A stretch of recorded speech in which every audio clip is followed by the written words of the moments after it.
sarap pa ng pagkaanghang niya.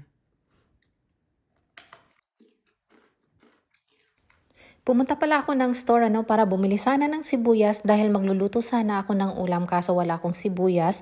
Tapos pagtingin ko dito meron akong nakitang baby mango. Nasa $4 pala yung per pound kaya syempre kahit mahal hindi ko ito pinalagpas dahil na-miss na din natin kumain ito. So itong nabili ko pala nasa 3 to 400 pesos ang presyo. So binabad ko siya sa suka na may asin para mahugasan natin ito ng maayos since kakainin nga natin yung balat nito mamaya.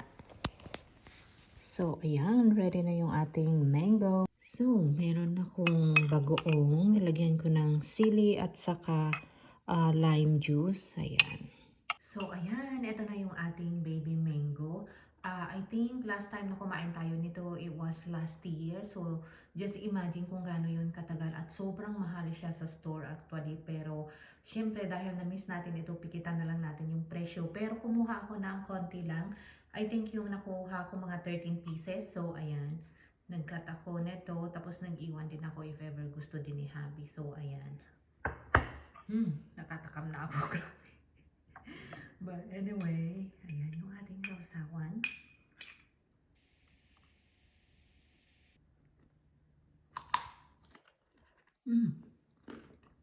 Magandang ito.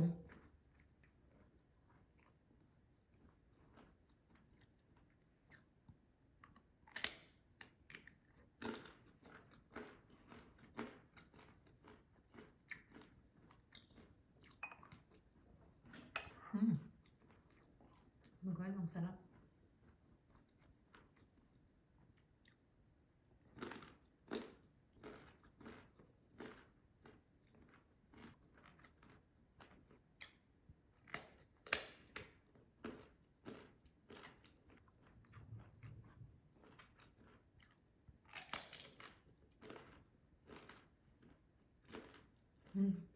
Ang sarap.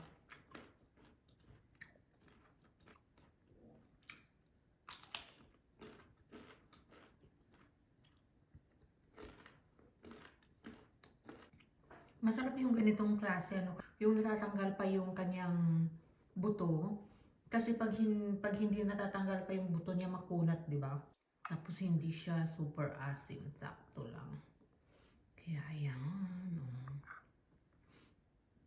Oh my God, ang sarap pa ng pagkaanghang niya.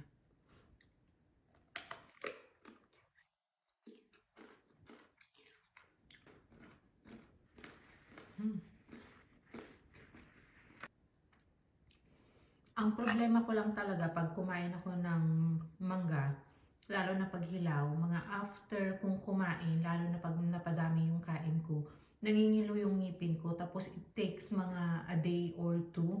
Yun lang yung disadvantage pag sobrang nangingilo. Yan.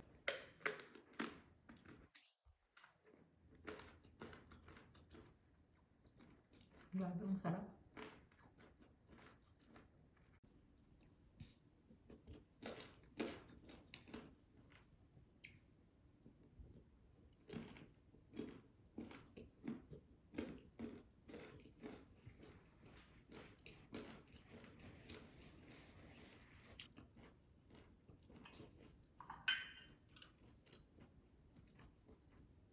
Hindi ko siya maubos actually kasi parang nangingilo na ako konti. So mamaya ulit pang snack natin mamayang tanghali.